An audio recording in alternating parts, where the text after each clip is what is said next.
Hello,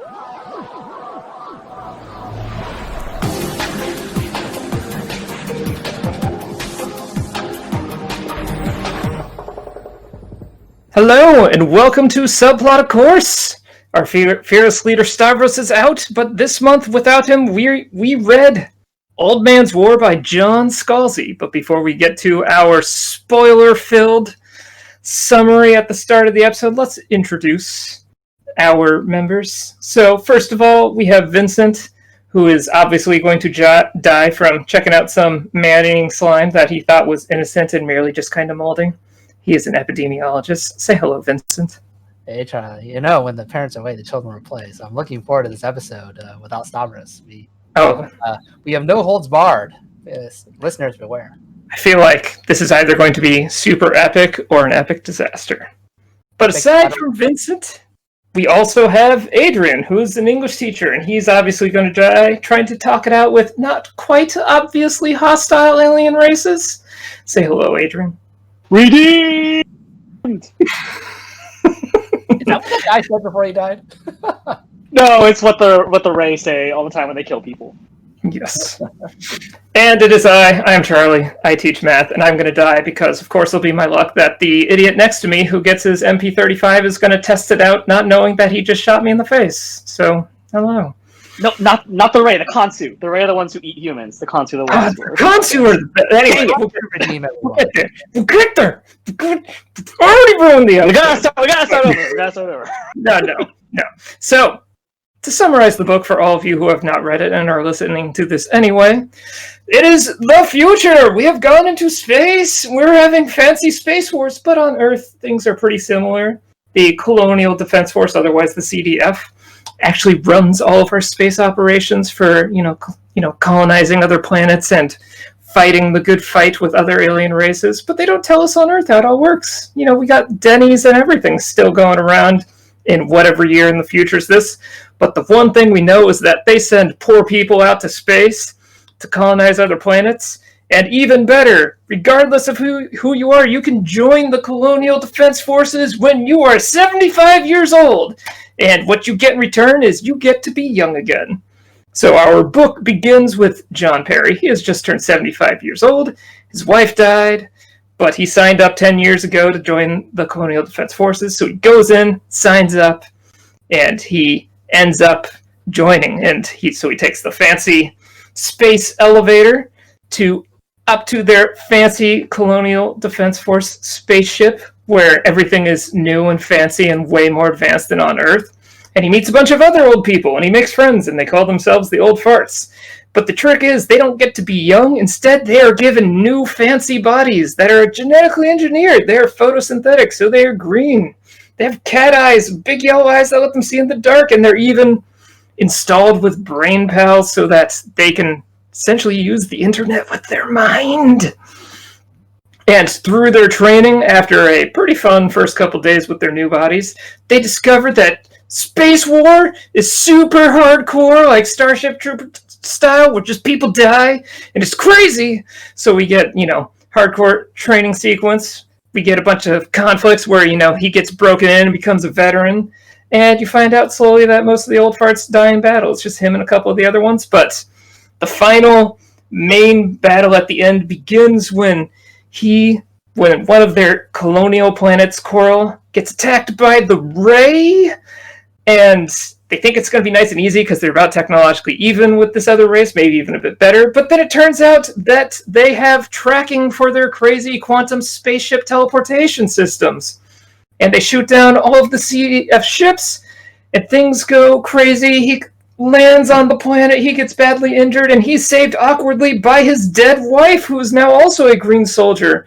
But he finds out that what actually happens is that the military uses the bodies of people who died after they signed up, but before they actually get to use them, get to be put into like a special forces called the Ghost Brigade, and that this woman is Jane Sagan, and she has all this existential crisis of essentially being like 6, but knowing that she's using someone else's body. It's weird, but like more shenanigans ensue, where they find out another advanced alien race gave these other aliens the teleportation tracking, and they have like an epic fight to get this information, and then they go back to the planet where John manages to not only save his dead wife, not wife, from an injury, but also barely gets out with the schematics of the teleportation tracker. And that is the end of the book as he and this special forces woman named Jane Sagan agree to meet up in the future. And that's where the book ends. And there's obviously more books, so I'm sure that it continues with new and exciting adventures. But that's all we read for this week. So, this is my first summary. Did anyone have anything to add to that they thought was important? Stavros' job is not easy. I detect a minor insult in there, but I'm just gonna. No. There's no insult in there. There's only relief that I was not in Stavros' role. That you did not have to spend the 20 minutes being like. No. This week I'm editor, so if you hear any funny duck quacks or random noises, that's definitely. Oh my god! Please turn this into an afternoon radio show with hilarious woo and stuff like that, Vincent. Just make it terrible. We're gonna make all the wrong decisions. Let's move on to the conversation topic. So, the neat premise of this book is, the main premise of, colonial space wars. We've actually read a couple books like this, and we'll talk about that at the end. Like I mentioned, Starship Troopers and Forever War and whatnot. But the title of the book is Old Man's War, referring to this whole concept that you join when you are super ancient, you have no idea what's going on, and you get these fancy new genetically engineered bodies. So how'd you guys feel like this? Do you think this is a cool twist? I guess I'll start. I personally love this book because I thought it was very creative. I think that the creativity does not necessarily translate into logical sense, though. I'll put it this way. So it's the idea of getting very senile people, potentially people with dementia, who you're going to then take and duplicate into very young bodies and have them fight a war, is a little bit odd to me, given that they have this group called the Ghost Brigades, where they basically take anyone they want, essentially, genetically, and they raise them up from a very young age to be professional soldiers. The idea that you could take, old people, the idea that they would take my mom or my dad or, any of the old people I know and try and turn them into a soldier at their current age, and given their probably lack of aggression and their complete disregard for wanting to be someone who goes and kills other races or species. I think my mom walked in one day and she's like, "Why are you killing strangers when I was playing a video game?" And I was like, "You know what, Mom? That's a good point. I don't know anyone in this video game. I don't understand why I'm necessarily fighting any of them, but it's a video game." Just that idea just made me think, why aren't they all just special brigade forces? Why aren't they all just specially militarily trained? Because in all honesty, they're spending however many credits or millions of dollars making these brand new bodies. You might as well put the best fighters in them possible rather than geriatric 75-year-olds who have never fought a war before. In many cases, some of them are actually military veterans, in which case you have something to work with. But they argue that they're even worse than recruits because they have bad habits trained into them from being Earth fighters as opposed to space fighters.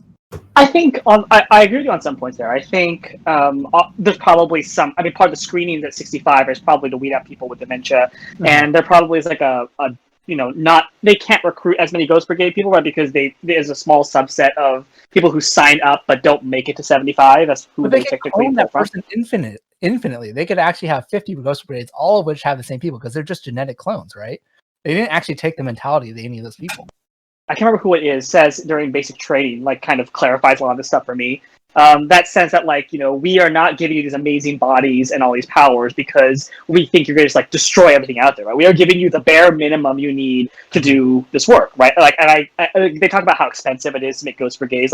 This is the bare minimum, right? That they have a resource available in old people, and so why not use them if they are available? And I think, kind of the brilliance of the concept here is just, the way that it kind of casts some doubt on how we do things today. How much more sense does it make to send young kids out to war, right? To do this sort of thing when, they have so much potential in front of them. They have a whole lives to live. They're so inexperienced, right? That strikes me, the book makes that feel a little bit weirder. All I can say is that Earth must be having a great time because Social Security does not need to be funded. You send them out to space, and then you don't have to worry about healthcare for those old people. They just pay into a fund, which you then use as a slush fund to fight Earth wars. Yeah, I kind of agreed at the end of the book. I was like, why don't they just use all Ghost Brigades or Special Forces at the end? But the overall concept of, especially the way it works in the book of, these are people who have lived their lives and managed to get like a second life. It's not just about being able to be like, yeah, I'm young and healthy again. It's like even more profound than that.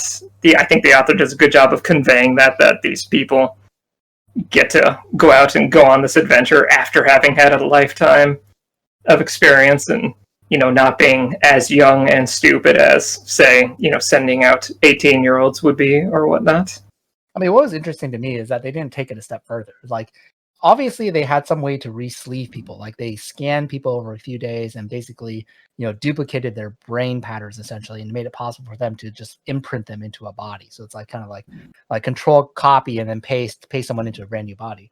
I was actually surprised they didn't take like the proven military geniuses and the people who did really, really well, like the John Perrys, and be like, hey, we still got them in the computer. Let's just print out 10 or 20 more John Perrys. They seem to be doing pretty good, right?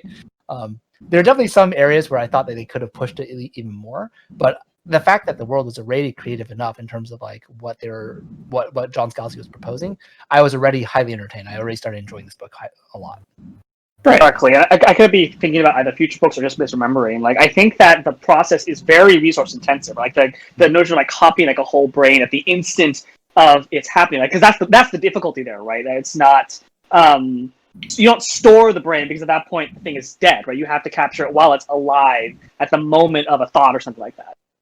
Yeah, they do go through the steps of showing it's not just like copying the brain patterns or something like that. I don't know about the future books if they make it clear, but they do have the moment where it's like he's kind of seeing out of like he has a moment where he's like consciously in both bodies at the same time. So it's kind of neat that you kind of get around what was the problem we had in the last book of just copy pasting people's thoughts and that sort of concept. Instead, it seemed like an actual consciousness transfer, though. If you've read the later books and it actually goes into that more so, you can let us know.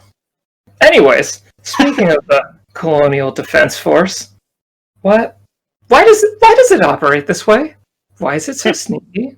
Like, why don't they, like, I think it's a cool concept that we are perhaps hundreds of years in the future, and as I said before, they are still eating at Denny's, and, there's still random sad strip mall recruiting stations for the military and whatever. But, besides it makes the conceit of the book of the, like, ooh, we don't know what we're going into at the start a little more mysterious and engaging. Like, what do you guys feel just about that? And then just like, the rest of it. Wait, is your question why this EDF does not explain anything to Earthlings about like what the greater galaxy is like? Just yeah. I mean, the conversations with Earth become like a topic for the later books, but I kind of agree with you. Like, it is an odd thing to do. I mean, the way that I kind of always justify it to myself is just that like, what would you do if like Earth was that technologically advanced as the rest of CDF? Right? Like, how many recruits would you get? Like, isn't that part of the problem that we have with recruiting soldiers in our society? Right? That if you don't have that, like, that dangling kind of reward of getting a whole new body when you are about to die, right? Like, how many recruits do you think you would get to fight in what are horrific wars? Well, I'm sure we'll talk about it in a little bit, right? Like, truly traumatized, like, awful conflicts. We can't even get people like fight each other right now, right? Like, how much of the population of America, right, goes to volunteer for the army? So, what would that be like if you are dealing in places where like slime could kill you, right? Or your spaceships could be defeated by things like an inch long. I mean, I guess let me flip it the other way. I think that a lot of people would be very treat it as a very romantic exercise. The idea of gaining a superhuman body, like becoming like a superhero, then going off into space. I feel like the recruitment slogan for that is a lot more compelling than, say, modern day recruitment slogans, where it's like, go fight against other humans somewhere for unknown reasons, and just to defend our country. Whereas it's like, there are other species out there, there are other colonies out there, there are other planets out there that we could be colonizing and exploring. The idea of being recruited in something bigger like that and exploring space and becoming like, Star Trek or Star Wars or something like that. I feel like in some ways, if you opened up recruitment to the general population, you might actually end up siphoning off a large number of teens and preteens and very young, like relatively immature people who kind of thought of it as, I've always wanted to be Spider-Man or Iron Man or someone like, like a superhero and go off to space.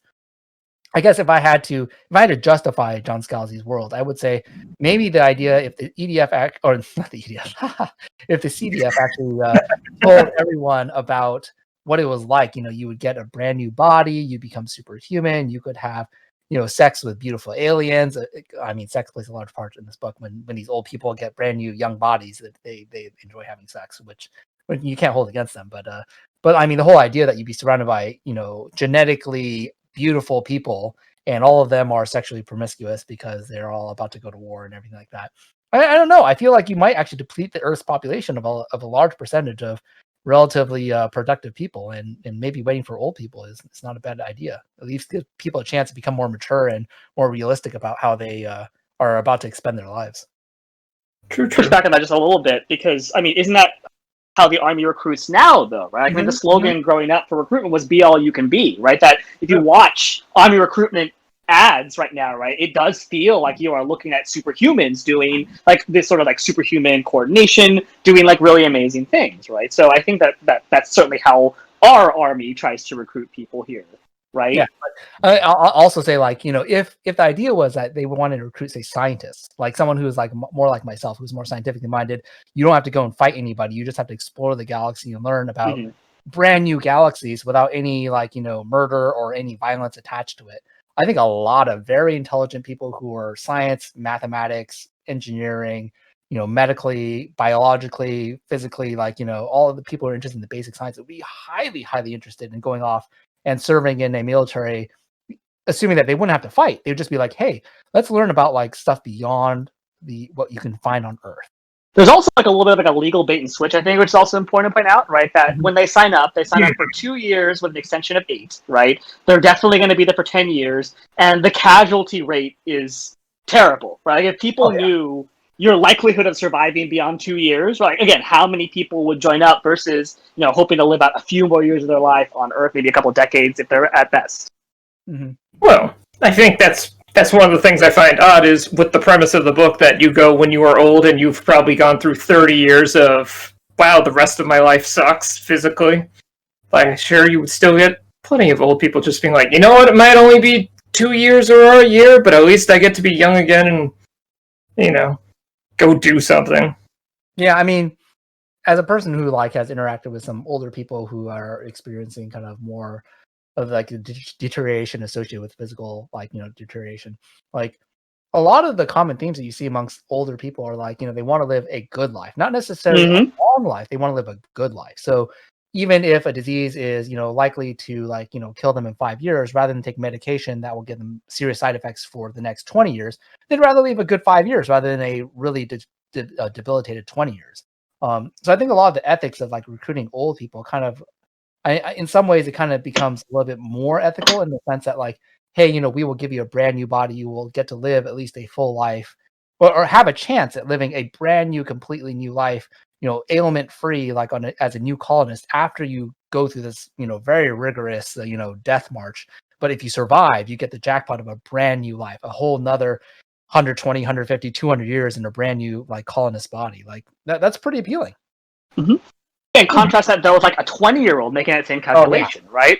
There's no way. Yeah, like they barely even live life. You might as well have them live a relatively boring, less not superhero, but like kind of our generic life on Earth, and then give them a chance at, hey, bonus round, like one extra life. You could possibly go live on another colony in a awesome, super kick-ass body with beautiful people and start a brand new life. It's appealing, I guess. Yeah, and the other thing is I think we're talking about like real life military. It's like, well, they got to get them young because our peak physical years are those, younger-ish years leading out of, sort of that high school age type thing. If you could just give people new bodies at any age, would it still be working that same way? Or would we be like, hey, why don't you work for a while, get some experience, have your family and whatnot, and then, and then maybe you'll want to be like, screw it, I'm going to go fight some space wars and see how this goes after having lived a full life. I think the other reason why you don't want the CDF like telling Earth about what's going on is that, can you imagine like the Kim Jong-uns or like the dictators, like the Putins, like getting CDF technology and be like, hey, I'm just going to clone myself into a brand new body every century and just be like a living god on Earth. Like that would be a freaking nightmare. Like you imagine like, dictators actually cloning themselves and like and re-sleeving themselves into like superhuman bodies and actually having CDF superhuman like bodies running around Earth. It's only accessible to the highly, highly rich or the highly, highly politically connected. Like they could really just like kill entire armies on their own. It would just be ridiculous. So in some ways, actually, yeah, I'm glad the CDF is not telling the Earth anything. The point though, right? That like this model works in part because it feels as if the CDF is actually quite small, right? Like that part of the reason why they have to do this recruiting on Earth because they need more people, right? Like they just don't have the population to kind of like really robustly enforce their own kind of like stakes on planets that they're holding, right? In this like really tense galaxy that they're a part of. True. Yeah, it does feel like that's the thing is I wonder if in future books or if I just reread the details more thoroughly, if I'd have a better idea of like exactly how much expansion we've had. Because I was starting to get the sense of like our colonial colonies and all that were actually like even vaster than just like our podunk life left on Earth. But that was just kind of as I read through the book, not really like with any analysis or actually comparing. I do find it interesting how the CDF is so far uninvolved from Earth that like there is no like siphoning of like technology and or funds and or asteroids covered in diamonds and like gold back to Earth through some political channel where like some country on Earth has become massively overpowered because of this illicit connection to the CDF. Like that part, that lack of corruption is a little bit unbelievable, but it is still like definitely like it creates such a creative world that like I'm highly intrigued all the time. At the same time, I'm always speculating as to why the world works the way it does. To me, because that makes Earth the golden goose, right? The one thing that the CDF always needs is soldiers, right? And so, like, why would you mess with that at all if you're the CDF? Yeah, well, speaking of messing with things and like the technology and all that sort of stuff, right? What did you guys think about the CDF technology? So they, like, it starts with obviously the one symbol of CDF technology on Earth is this beanstalk space elevator that leads up to the CDF transport ships, right? But they have like, if I were John, I'd call on John and like the physics of a space elevator. You would have that was all the rage, like when this book came out, though, right? Like everyone was like, "Well, it's so inefficient to use like a rocket to go and send us. Like, it's better if we have some kind of like actual conveyance which is stable. You'll save so many more resources that way." Yeah, the space elevator's a thing that you can like calculate in college of as long as you had like strong enough materials. It's like, okay, I put a weight at this point, and you can calculate at what point it just kind of holds itself with tension when you combine the rotation against gravity and that sort of thing. So, Charlie, how many have you built? Oh no, I have built none. I've gotten it a couple blocks tall with my nephew's block set, but I did not make it to the however many Earth radii I needed. Also, I'm not at the equator, so it would just spin off weirdly due to the awkward angular momentum, and it wouldn't work. Yes, so there's that thing. They got artificial gravity. So then they also had skip drives. One of my personal pet peeves is just, I know that experts think like multiple realities is a thing because quantum mechanics, but it just feels like we are so stuck in advanced theoretical physics that we're just coming up with stupid crap. Like, I'm not a professional physicist or anything like that, but I'm just like, all right, guys, you go take a couple of decades break and let us know when you've actually figured out stuff. So using like the multiple realities thing of like, it was borderline the infinite improbability drive. Like, that was the one thing that started feeling like Hitchhiker's Guide, where I was like, no. Yeah, the explanation that you just like every time you warp, you just go into a new universe, like alternate universe where everyone is completely like the same, but also has the possibility of being completely different. It's like, and that's a little bit weird. And it wasn't even just that. It was the fact that it was like you use the fact that it's so improbable to make something actually forever probable. Like, that's, again, that was borderline, like, a sci-fi joke, but like I understand that some of that stuff is taken sort of seriously, and I'm sure if you want someone to actually analyze it, I don't know. But that's just kind of my amateur opinion of that. But you know what? Whatever. Alternate realities that are near us should be nearly identical, so it doesn't actually like affect anything. But it was weird introducing that kind of existential question of we're in an alternate reality for it to just be not really a thing or important to the book. I get it too, though. Like, I mean, it's like the old like color blue thought experiment, right? Like, can you imagine a color blue that sort of exists between two shades that is identifiable, right? That like there's just infinite shades of blue, right? And so hence, right, there are infinite like universes which are sort of similar enough to ours that there wouldn't be a noticeable difference, right? Right. Yeah. I mean, it's just like, numbers on the number line type deal. Yeah, it feels like you're looking into a mirror that's looking into a mirror that's looking into a mirror, like ad infinitum and ad infinitum.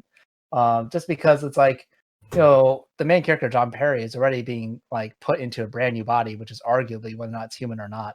And then not only that, but like that body is being warped multiple times through different galaxies and through different dimensions and different realities. Like, at what point is like John actually John, as opposed to John, like, one of like a million, a billion, a trillion, infinite numbers of John? And which one's real John? It just becomes a very weird question of like existence and humanity, and it just feels very very philosophical at that point and difficult. And correct me if I read it too fast, but does it say that it actually switches place with the same ship with the same people in another reality? Was that the explanation? I think that was brought up. Because it like every time reality. Teleport, someone who worked very hard to get someplace got teleported all the way back to where you started, and it's like, God damn it! Well, it's not necessarily to where you started, right? Because like it's just like maybe they were skipping somewhere else to some other universe where someone else is skipping somewhere else, right? That if you have a big enough number of instances, right, like anything could be happening at any given moment. Yes, because I know when they brought that up in the end of, I think it may be even the same chapter, the next chapter, he meets Jane Sagan with his wife's body. I was terrified that they were going to pull the alternate universe, his wife is the one that survived nonsense, and I was like, no, but they didn't, so it's okay. But probably the most intrusive form of technology in the book was the good old BrainPal. So we've read a couple books of stuff like this. I feel like for the rest of this podcast, I'm just going to keep bringing up Accelerando, because it was this giant analysis of like future tech type stuff. But it feels like this was, kind of a more so useful but fun for the book form of that. Anyone have any? Adrian, did you have any thoughts about BrainPals and how they get used and that sort of thing, and adjusting to them and the quirky fun that accompanies that? Not really, just beyond the notion of like how the Ghost Brigades use them differently, right? Like it must be different if you are born with one as opposed to being implanted with one, right? Like far into your advanced age. Like I really appreciate that difference, right? Like how it really begins to sort of differentiate the species, right? And like you get more and more of that sense as the books go on, right? That like these technological divergences are producing like really interesting problems of like what is human, right? Adrian, that's an amazing point, actually, because species has always been typically defined as something that's biological, like genetic, deviant, or like we branch down a different tree and therefore you're a different species. But the fact where you weave in technology and say, oh, like the same genetic group of people has been introduced with a different type of communication, different type of technology, and that technology has fundamentally changed how they communicate, how they function, how they live their lives, and then defining that as a separate species is very interesting and very novel. But like it is true that the Ghost Brigade is so different from like the human kind of like neo-human, photosynthetic human version of John Perry's group, that it is true that they are really different. The idea that like you're born essentially with a computer in your head, and that it's so much faster to talk using the computer in your head than using your voices. It is very interesting. Yeah, I mean, that's why Stavros is taking tonight off and just has his new week-old child with a tablet planted in its lap.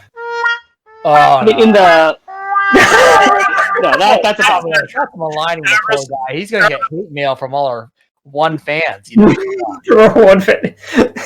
What are you ruining your child for? No, Stavros is not doing that. He's a good dad. I think it's in the second book where you begin to see like how like weird this really gets.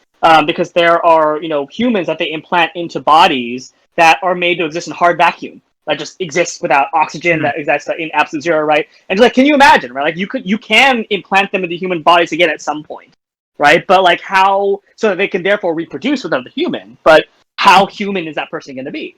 Yeah, that's right? what I think. Say about this book is it's pretty tame in terms of the crazy genetic engineering type stuff. They suggest that some of the special forces get crazier things, but I was going to guess at or ask in future books, do they start playing with that a lot more and like introducing some like, you know, crazy themes with that? Adrian, that opens a whole can of worms. Like, what if you implanted the human consciousness into like a dog, like, or the space equivalent of a dog? Like, oh, you need the brains to be somewhat similar, so otherwise that would be transfer. That's horrific. Like you're a 75-year-old and you wake up in the body of like a hunting dog or a space hunting dog to like chase down these ray or these other species of the consus. It's like, oh my god, like it would be mind blowing. I also think it's cool that it points out something which is true but hard to kind of pin down from our perspective, which is like how technology changes just like your outlook on life, right? The notion that these Ghost Brigade people are born in a world where you can easily replace limbs, so they don't care if their arm gets cut off, right? They don't care if they lose a leg, right? Like they don't have those reflexes that we learn on Earth. They're like, this is really bad when you lose an arm. Like I think this happens to someone who's been playing a video game the entire life and someone who's actually lived a real life. It's like, extra life, whatever, like, yeah. I'll just continue like at my last save point and just keep going. Like that is definitely an interesting, like different way of living life. Yeah, because I know like this does happen in just like regular human culture where like I've heard what language is your native language actually like kind of changes what kind of thought processes you have, or like I've heard people who from cultures where they don't learn where reading and writing isn't as a focus, like actually dream like pretty differently or whatever, or even I know I was reading like a article or like a letter from back in the 1700s where the Native Americans would send some of their kids off to some Western education, and then they get them back and be like, why is this kid useless? He doesn't know how to like sleep in the cold or do all of our things and that sort of thing, because they're just used to a totally different type of culture and sensitivity and everything. Gotta survive in the universe, right? Like it's a tough galaxy. All right. So that's a lot about the CDF, but there's also like the fun thing about this book is, unlike I think some of the other ones we've read, is there's actually like a good variety of alien races that are focused on in the book, or just like individual battles where you get to see aliens. Vince, what do you think was your favorite one, or what are some that would be fun to talk about? So I was a little bit torn when I saw the Lilliputian race. So there's a race, the Bandu. Yeah, they're like basically just tiny little people. And they're just like fighting with them all the time over like different like planets and things like that. And part of me started thinking, is this a deliberate reference to Gulliver's Travels at that point? Like is he actually trying to say a message of like that it's like basically this relatively fantastic journey, and like this we're essentially like traveling to these unknown lands with these unknown species and just like mucking around and like not knowing what we're really doing out in the galaxy. That race in particular was like, it was partially the least realistic, but also the most kind of like most obvious reference to like some other kind of literary work. All in all, I was kind of surprised by how uncreative the other races were. Like, I think that out of all the sci-fi that we've read, some of the more creative extraterrestrial races were completely non-terrestrial. Like, they're not human-shaped. They're not like bear-shaped. They're not like people-shaped. Like a lot of sci-fi writers, I think, tend to fall into the trap of, like the Star Trek kind of mentality that all aliens are human-shaped because our actors are human-shaped and we can't get aliens in any other shape, essentially. And so, like, I was kind of like a little bit sad about the fact that there weren't like completely incomprehensible races out there in the galaxy. But the Lilliputians were kind of a comic relief. I don't know. What do you think of them, Adrian? I kind of felt like the Lilliputians when I read about them that they'd be right up Adrian's alley, and he would have at least an hour to say about like how the Lilliputians behaved. That really kind of sold the book to me, just in part. Not like it really did. Like I remember loving this so much, right? I knew it. It was going to be in part because like it's so true though. Like on the one hand, they would be horrible as ground troops, right? But in terms of space, like you could do a ton of damage, right? If you were a tiny ship with enough power, or just like with like as something which cannot be targeted very easily, all you do is like do a little bit of damage to a ship, and vacuum does its work, right? Like that's kind of brilliant. Down the exhaust port of the Death Star. I mean, I remember that moment during basic training though, where they showed like the horrific multi-tentacled alien versus like the beautiful like little like deer-like alien, right? And it's the deer-like alien that wants to like eat humans, and the tentacle ones that we're at peace with, right? I think that's probably more like what the book is kind of going for with its alienness, right? Like it's not like it's not so much you have to worry about the external alien, right? Because you can't tell like what is going to be good or bad from that, right? It's actually the alienness of something which grows up in an entirely different place with entirely different values. That's the scary part, right? Like the fact that nobody knows what the Khonsu wants, right? And that they could easily wipe everybody out when they want to, and that they seem to be just like playing around with different races in some sort of weird religious ritual. Like that's terrifying. Yeah, I was going to say the Khonsu are by far my favorite race. Just I find it because in every like almost every sci-fi thing, like the super advanced race is like above it all. Like they're basically like fantasy elves, right?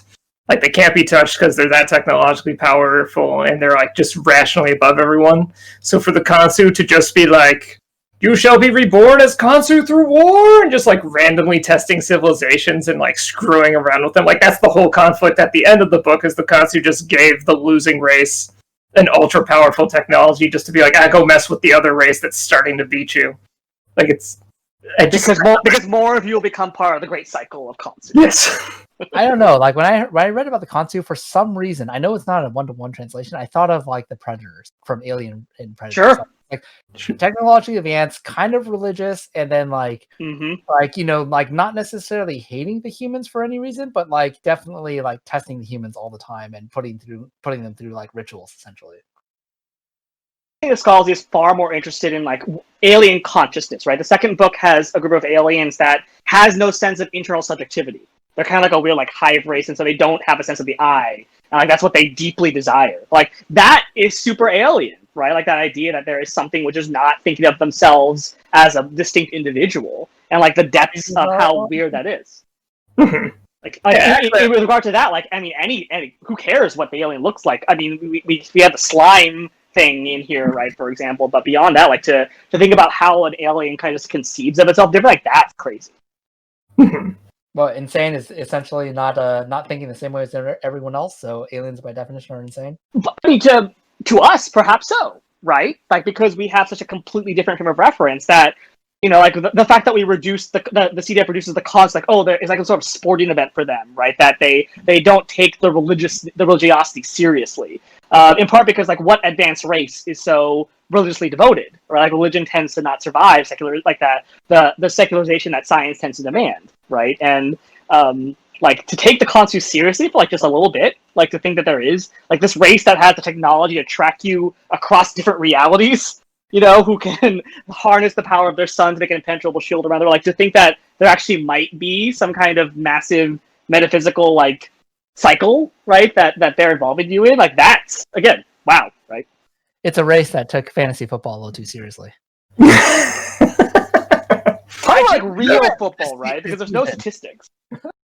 Oh, it is just real. It's just crazy. Oh, I'm bringing the rarity of technology. They're going to do great this season. So my one question, Vince, is how likely would life on another planet that evolved its whole track into a new advanced life form that could invent space travel and all that have enough similarities randomly to humans to be able to eat them and find them delightfully tasty? I mean, the idea that like you could consume a living creature from another, I don't know. It's hard because like the way humans typically define life is like usually around DNA and like it's a very human centric like Earth centric view of life. But I mean I still kind of find it very unlikely that on others planets that life would develop exactly the same way, and or the more evolved species would look exactly the same. True.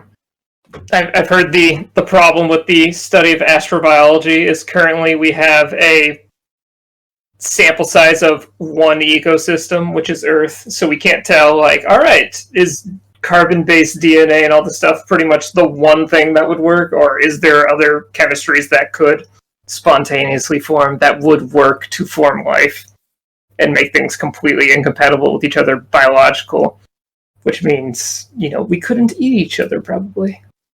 Yeah, I mean, we already conceive of the idea of like AI and like Skynet through like Terminator movies and stuff like that. Of like AI and like the Matrix, like robots come over and like they become sentient and they like do stuff and they take over the galaxy and stuff like that. We couldn't eat robots. Robots are not food, and robots don't want to eat humans either. Like we're not like silicon wafers or anything like that. So the idea that like we've already conceived of one potentially completely different species from us, which would be like silicon based, but who knows what other types of species are out there which are completely beyond our imagination. So nice. Were there any other human-ish races except for the Bondu? The little people were kind of, yeah. The Bondu, right? Because they look like humans, but they're really small. Because it's funny that they called them mammalian, because I was like, there wouldn't be mammals from space, because mammals is very... Anyway, back to our biology discussion. Yeah. But yeah, I think pretty much all the other ones were mostly like animal-ish descriptions, but like he never said like, looks like birds or something like that. The Wadians you said the weird deer thing.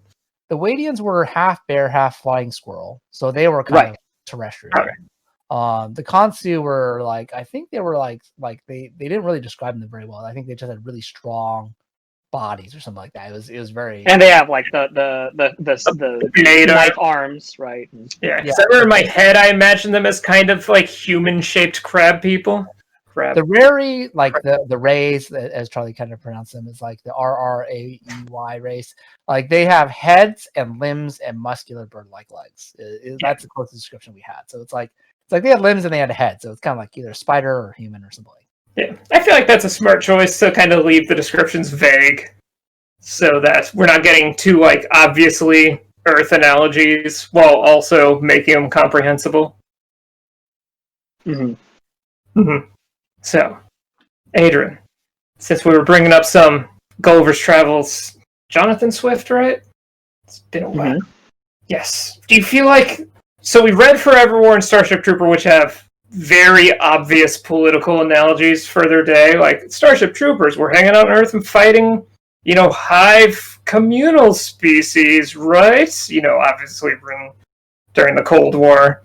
And Forever War, which is almost similar, except from kind of the opposite point of view, where even the humans end up as a hive communal species. Do you feel like this book was aiming at any of that stuff? It was published like 2005?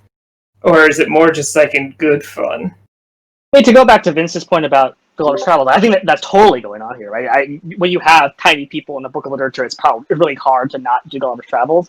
And there's even a lot of that sort of body dysmorphia stuff in Gulliver's Travels. Like when Gulliver goes to the Houyhnhnms, right? Like he is convinced, right, that humans are like a lower form of life than horses are, right? That he begins to see humans like dirty and ugly and terrible versus like the elegant and elevated rule of the Houyhnhnms. So there is a lot of that going on there. Again, like thinking about like how different insides, right, are actually what is more alien, how that kind of affects us. Politically speaking, I mean, I think the book feels a lot more tilted towards like interrogating all of those books that you brought up, right? Like the logic of it, the problematic aspects of it. Like it's actually kind of hard to kind of feel out, do we like the CDF or not in this book, right? I think initially we all do, like there's so much for it, but there is a lot of creepiness to the way CDF does, and you get a little bit of that in some of the side dialogues with soldiers, right? Where who was that Bender, right? Who wants to kind of like dialogue with the aliens first, right? Vivero is like he was kind of right about a lot of what the CDF does, and maybe it doesn't come out a lot in this book particularly because of the existential threat, right, that the Ray posed to the CDF. But just that presumption, right, that simply the existence of an outside enemy can justify any amount of totalitarian control, and make that control beneficent. Like that kind of feels like the baseline assumption that so much military sci-fi makes. Yeah, the example you brought up with the senator is exactly the thing I found super weird, where it's like, I feel like he was making that exact point of like, have you tried to talk to them? And then actually kind of goes out his way to try to correct that point. But then he gets immediately shot down, so I was just like, is this a comment about, is it too late? Or is, Vincent, what do you think was the point? Or did you have other comments to make? Yeah, I mean, the whole idea of just taking over other countries, it made me kind of think a little bit of the way the British essentially came over to the Americas and just kind of took over land. Like I think there are some references where like essentially the CDF goes to, they're trying to just claim territory. Like they basically say it's like a game of Risk. We just need more territory, and we're trying to like make sure we get it before the other races do. And I think there's like a very brief mention of like, sometimes you end up at a planet and there's some other sentient races, but we kind of try and work with them. If we can't, then we just take the planet. It's like ours, it doesn't go into it, but like each one of those planets is its own like American like revolutionary story just waiting to happen. It's like, oh, so it's like, hey, this is my planet now, and like we're not going to talk about it, but like the planet's ours essentially. Like, did we wipe you out? Did we eradicate you like in a genocide? Like we're not going to go into those details, but in many ways it does gloss over like the whole idea of like other species rights and like the ethics of like what we're doing. So there's definitely like this underlying like kind of sinister aspect to the CDF where we don't really question what they're doing, but like I think at some point the main character is like we're sitting here like killing Lilliputians, like I'm literally like stomping on them to kill them, like that's the best way to kill them. I literally just step or I swat them, and he starts having this crisis where it's like, oh my god, am I a monster? Because I don't look like a human anymore, and I'm like murdering like this species by the thousands by like swatting them, and they're obviously like sentient, like, and like they have this little dialogue that's like, oh yeah, all of us kind of go through this series where like, are we human or are we like monsters or something like that? And somehow he kind of resolves it. And it's like, oh, okay, well, yeah, I guess I'm okay with doing what it is I do. But like at the time, I was like, oh man, I don't know if I could resolve it that easily. Like that is definitely a little bit monstrous. Like we're essentially like Godzilla, just walking around like different like planets and just crushing the local inhabitants. And I don't know how I'd feel about that. Right. I mean, the point is that they don't resolve it, right? That you just live with it, and if everybody lives with it, and that's part of that society's reality, then it just becomes accepted. Like maybe in a different society, you might question, like, are we producing monsters? Is this a good or a bad thing for the fabric of our society? Right, but it again, against the backdrop of the way the CDF describes the universe as a place where there are scarce resources and you have to go and grab what you can, and there's obviously your Iraq War reference, right? Then like everything gets justified, right? Like we need monsters to fight monsters. Yeah, I think speaking of the Iraq War reference, it feels like in order to make the point really obvious at the start of the book, like the first character that John meets is Leon, right? Where he's complaining about the dot heads. I guess like the backstory is that they had a giant war with India and whatnot. So he's, basically talking in all these racial slurs against the Hindus and whatnot. And that just felt very similar to, I had a friend in college who was obsessed with looking up social media posts of people joining the military at that time and reading a bunch of posts of like, I'm going to go over and shoot some towel heads or something like that. And it reminded me, it was like so on point. I don't know if that was the intention, but it felt exactly like kind of what some people's attitudes were back in 2005. Even back then, social media was a place where people could prove themselves to be terrible people. But Leon did not make it very far. He then died of a heart attack before the book really gets started. I think what's interesting about the book politically is just like it's actually really hard to pin it down, right? Yeah, like, I think later books it's a lot clearer what the political point is, but this book specifically, in part because it's interacting so heavily with sci-fi history, right? Like it's actually it's complex in that way, right? Like it's not making a single political point. Mm-hmm. Mm-hmm. Yeah, Star Trek in some ways is very simplistic in that everyone is aligned toward this goal of peace and exploration, non-intervention, and the Leons of this world who are highly racist and people you theoretically could or could not get along with on a visceral level. It's like, I mean, it is surprising that CDF held together as much as they did. But I guess the threat of an external threat, is always what brings humanity together, at least in all sci-fi literatures. I mean, that's where I'd be interested to read the future books, is it seems like the scope of this is so small. It's like, in terms of him kind of joining the technology of him getting the training and the discovery of the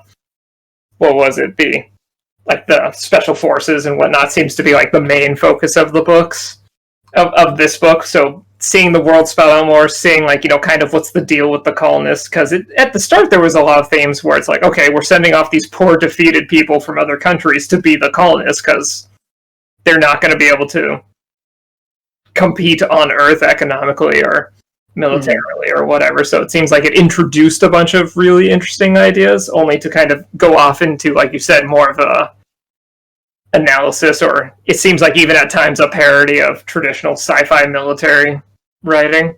Well, I think that's part of the book's cleverness too, though, which is that like it's, you know, like how much of a scope of the world do you get as a soldier, right? Like of the political landscape that you're a part of, right? That later books, again, like there are alternatives to the way the CDF goes in later books, and so that becomes more of the centerpiece here. Like if you are a grunt, right, and so your information is controlled, you're on missions, etc. Like, you know, there's only so much political complexity you have access to. Yeah, and I thought that was super interesting. And that's why I brought up, like, the CDF being, like, so shady, both to the people on Earth, and, like, once you sign up, they're just like, yeah, you're a grunt, deal with it. You do what we tell you. Like, there's no opportunity to kind of get a bigger picture. Like, and maybe that's kind of the reason the CDF is so shady, is there isn't really any kind of watchdog outside of themselves in this setup. I know we paint the CDF as shady, but actually, in some ways, I feel like their action in sleeving everyone in a photosynthetic green body is an act of genius in a way. Because how can you be racist when everyone is green? Like, nobody's brown, nobody's white, nobody's black. We're all a brand new, different color. Like, we all look essentially like aliens, essentially. Like, how can you be racist at that point? That's actually kind of like really like genius at that point. If we were all like put into brand new bodies, like I almost feel like it gives a sense of like unity and like purpose in that sense, and like we're all completely different from what we used to be. So like none of us are like, oh well, I'm still white, like, you know, oh, you're a fake white. Like, no, we're all freaking green, and we're all really different, and we're all on the same team because now these aliens are trying to eat our faces and our hearts and our bodies. But that just abstracts racism to the next level, right? To speciesism, right? That those exact same terms are what we're used to talk about certain races, right? Yeah. That they are so animalistic that they're going to eat our faces, that they eat our babies, things like that. I see that someone bought into the CDF propaganda real quick.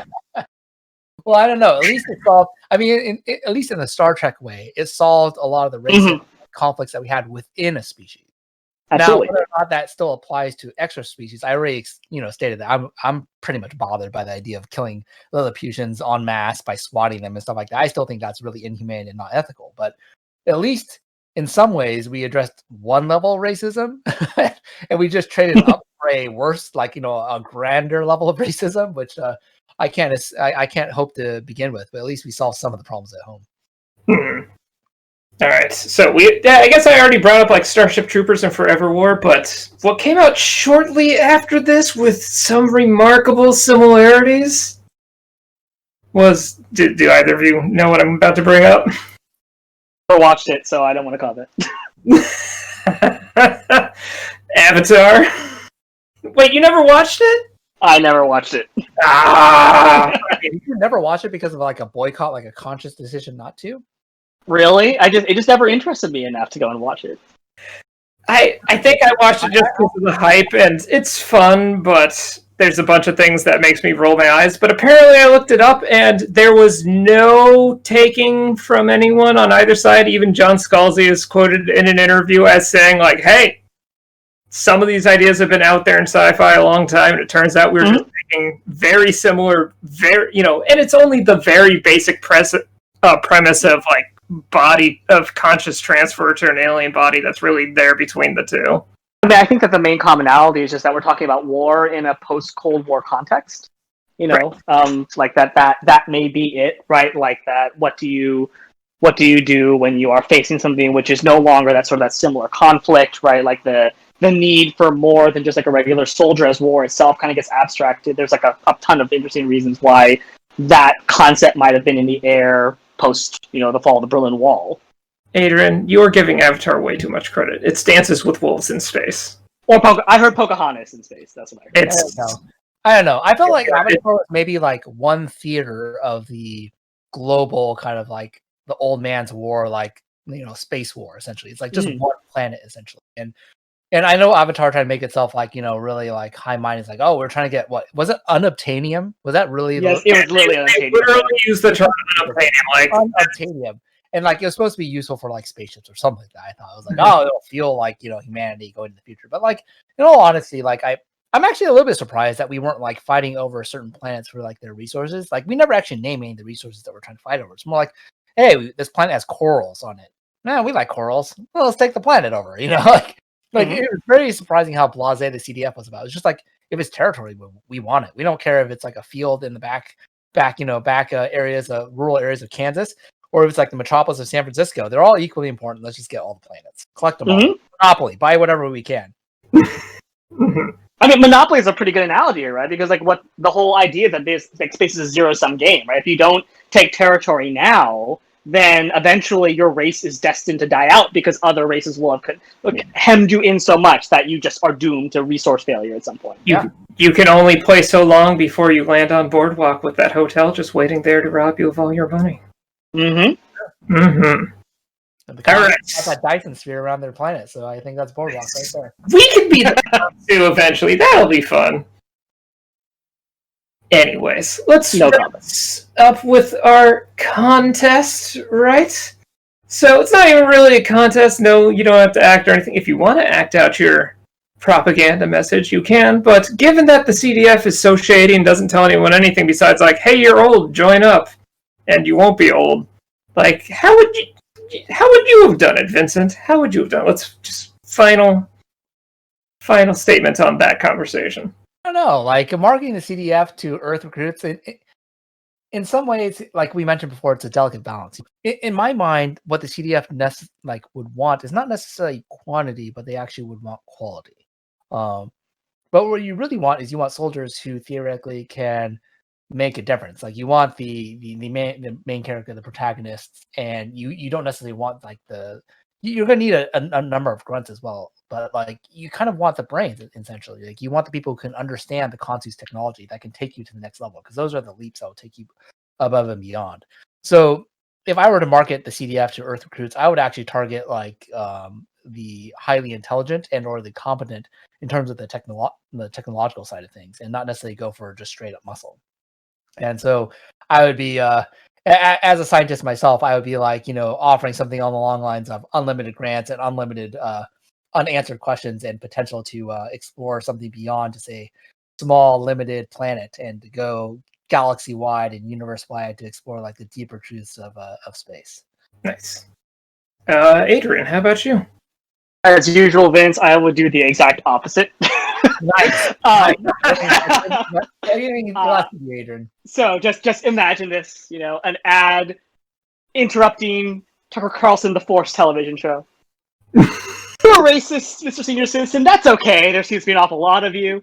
Put your racism to work fighting for the CDF, where colonizing is still cool. And this is why Adrian and I do such a great job when we tag team in video games, because he covers the aspects that I can't, and I cover the aspects that he doesn't want to, and then we just steamroll all the AI when we play video games. It's the best. Excellent. So, probably going to do kind of, you know what? I feel like the idea of targeting the elderly is a good idea, considering like you can actually give them younger bodies or perfect military bodies. You don't have to recruit like young kids and who don't have any life experience or anything like that. But the one thing I would definitely change is I would at least trickle down like some technology, because that's how like NASA and the military, and it's like, that's how like NASA and the military kind of endear themselves to the public, right? It's like, oh look, Velcro's nice. We invented that for space, right? So, that's why NASA is so well funded right now, right? I know. NASA is also the organization that invented like vacuum-based space pens that work in space, and the Russians use pencils. Hey, I heard that's. I've heard a legend of some sense, but yes. And Tang. Never forget Tang. And was Tang a space drink? And space ice cream. Yeah, they invented Tang so they could have orange drinks in space. That's space. That's awesome. But yes. So, all right. We only have 3 of us, so we can skip voting, I assume. I vote for Adrian. You vote for Adrian? I also vote for Adrian. Adrian, who do you vote for? Considering we just kind of vaguely described our positions instead of giving anything really hardcore anyway. We vote for racism. Oh my god, did we just racism? Oh no. Okay, the logic of the book demands it. Thank you very much. I vote for Charlie.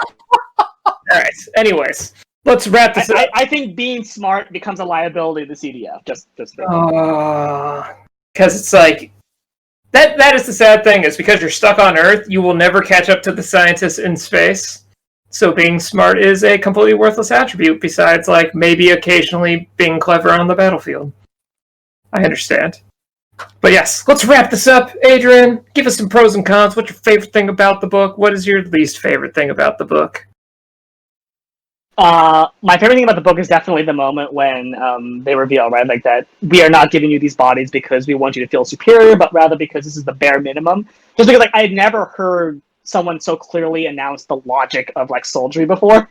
You know, that like, of course, like, it doesn't make sense to give, you know, millions of people like the best equipment. This is the explanation why, right? That it's just too expensive. We go and try to give you the bare minimum you need to do your job. And once you begin to understand soldiery in that way, so many of the things make sense. And so I really like, I mean, part of what I study is like soldiers of the First World War, like soldiery in general. And so I thank this book for helping me understand that world a lot more as a literary scholar than I would have without it. Cons. It's kind of harsh. I really love this book. I think that the Jane Sagan stuff is a little bit problematic. I understand the shortcut there to introduce the Ghost Brigades and how useful that is. But yeah, just like a little bit too much, you know, random chance there, I suppose, for my taste. A little too convenient. Yeah, exactly. A little too convenient. All right. Vincent, favorite thing, least favorite thing? My favorite thing was definitely the bioengineering aspect in terms of how they created these new photosynthetic bodies with computer embedded brains, with smart blood, which kind of helps staunch your wounds when you get hurt. Like the level of thought that went into the bioengineering aspect, I appreciated, because they're, you know, given like we live in a world where CRISPR is a reality, and people will start, you know, think about engineering their babies to become, you know, better and more sophisticated than Homo sapiens can possibly be. Like I can definitely see a future where people start engineering themselves and or bodies into a more ideal format. And I can't help but say that some of those ideas had crossed my mind at some point. Like, you know, the idea of like being able to photosynthesize as a human was something I thought about at some point. And the moment he mentioned doing that, I was like, oh my God, like I feel like meeting a kindred spirit, like we were having a conversation through a book that, like, you know, that like I never contributed to, unfortunately. But like it was definitely a revelation point where I was like, oh, I definitely see eye to eye with you and your ideas. In the cons, I mean, I agree with Adrian that the whole convenience of meeting his ex-wife in the military is a little bit far-fetched, but I guess one of my major cons is like, I guess the con that I kind of find with many space series is that like, I found like aliens tend to be very human-centric. It's a very Star Trek kind of syndrome where it feels like other species either like are somewhat comprehensible to us still, like even as incomprehensible as the as is the very religious like species that was like super, like, you know, the Khonsu were to us in terms of how like superior they were to us. It still felt like, you know, oh yeah, they're a religious species. Like it was easier to boil them down to a single word. It was like, oh, they're religious, and we don't understand their religion completely, but they're religious. It just felt like very cheap at that point. I was like, oh, like they could be incomprehensible for so many other reasons. So that's a con to me, but that's definitely not a major con in the context of a very, very interesting and very thought-provoking book, which I would highly recommend to any of our listeners who are out there, all one of you. All right, and I guess I'll get my own pro and con. It's awkwardly kind of the same thing for both. Like, I found the book to be nice and creative. Yes, it kind of follows the basic format of, say, Starship Troopers or Forever War or something like that, of like go through training montage and then fight the enemy and that sort of thing. But I thought that it had enough unique ideas in terms of the technology and, like Adrian said, like the frankness of the CDF, instead of it being this like glorious built-up political ideology like in Starship Troopers. It was just a lot more practical, which I thought was just an interesting take on it. But kind of ironically, in the creativity, like Vincent said, some of the stuff felt a little like, okay, like, you know, we're kind of taking takes on aliens that are a little more, they either are a little too obvious, like they're just variants of humans, or it's like bug people with, or it's like these are peoples with wings, these are tiny people. Like it's kind of like everything has a quirk to it, and or it's something that's slime molds eating people. It's fun for the book in terms of what they're fighting, but it's not like the most unique thing I've ever seen. But so yeah, it's like I have some problems with the conveniences, but it works overall for the plot. But the writing was a lot of fun. I thought the book's a lot of fun. I'd say out of some of the more modern sci-fi stuff we've read, say after the year 2000, it's easily up there in like the top. It's either like the top one or one of the top 2 or 3 of the ones we've read. I'd have to go through the whole list and review to make a decision, but I think it might have been like the most fun and interesting one of those in a long time that we've read. Any final comments before we wrap up? Lilliputian lives matter. I'm not for interstellar racism, unfortunately, but we did vote for them. Yeah, that's why the Kansu kills them, so that they can join them in their glorious warlike race in the next life. So, Kansus know that their lives matter. Anyway, this is Scalzi's first book, but it's definitely the one that like really put him in the spotlight, right? First book, it's awesome. I just want to say, like, I mean, the whole like the trilogy of books here. There's more than that now, but it's all really awesome. I really enjoy this series. I mean, I know that he was scheduled to be on and he couldn't make it because, like, last minute. I mean, I really would enjoy like talking to him, but like, Scalzi, it's okay. It's okay. You couldn't make it. We'll get you next time. Don't worry. I mean, he said he'd do it if Stavros was in, but Stavros failed us. Speaking of Stavros failing us, he should be back on for next time. Maybe he'll fail us again, and you'll be stuck with me as host yet again. But next month, we are going to be discussing the first book of Isaac Asimov's Foundation series, Foundation. So I'm excited. This is kind of the other big one on the list of classic sci-fi that I have never. One of my favorites. I love the Foundation series. I know not everybody enjoyed all of the Foundation series, but I did read all of them, and one of my personal favorites. Yes. So you wrote a review of that book in high school. I remember that. I did. I don't even remember my own review of that book, but it must have been good. Well, we can talk about how once upon a time we were pathetic nerds. Who am I joking? We're still Adrian, I will read my review. If we can find that review, I will read it at the next podcast. That will be okay. It's so embarrassing, but I'll do it just for you, buddy. All right, let's get this over with. So, say goodbye, everybody. Everybody, peace. Everybody, come on. Redeemed. Space. Space. Stavros, where are you?